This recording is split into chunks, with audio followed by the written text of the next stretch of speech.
చేసిన పనులు ఇవన్నీ మాట్లాడుకోవడానికి ఈ కార్యక్రమం ఎన్డీఏ తరఫు నుంచి ఈ కార్యక్రమం పెట్టడం జరిగిందండి. మనం చూసాం మరి కార్యక్రమానికి వచ్చిన బీజేపీ నాయకులకి, జనసేన నాయకులకి, కార్యకర్తలకి, టీడీపీ నాయకులు కార్యకర్తలకి ప్రత్యేకమైన ధన్యవాదాలండి. మనం గతంలో చూసాం వైసీపీ పరిపాలన ఎలా ఉందండి. ఒక్కడికైనా మంచి పని జరిగిందా? ఒక్కడికైనా మంచి పని జరిగిందా? నిజంగా చెప్పాలంటే ఇన్ని నాటకాలు వేశారండి. మమ్మల్ని ఎంత ఇబ్బంది పెట్టారు, మన నాయకులను ఎంత ఇబ్బంది పెట్టారు, మన కార్యకర్తలను ఎంత ఇబ్బంది పెట్టారు. అసలు చెప్పుకుంటే అసలు మనకి ఒక కళ్ళ ఉండేది.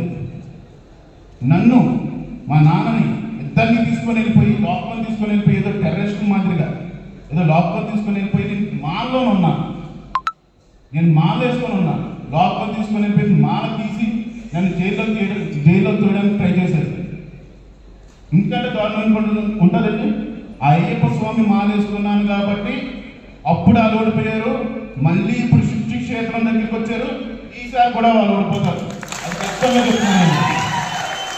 మనం ఇంకోటి, మనం పడ్డ కష్టాలు, మనం పడ్డ ఇబ్బందులు ఇవన్నీ కూడా మనం చూపెట్టకపోతాం. ఎందుకు?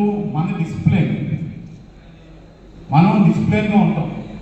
టీడీపీ పార్టీ, జనసేన, బీజేపీ వీళ్ళంతా కూడా అంతా డిసిప్లిన్గా ఉంటారు. కానీ మనం ఓటు అనే ఒక ఆయుధంతో మళ్ళీ చూపెట్టాలి. అది ఒకటి గుర్తుపెట్టుకోవాలండి.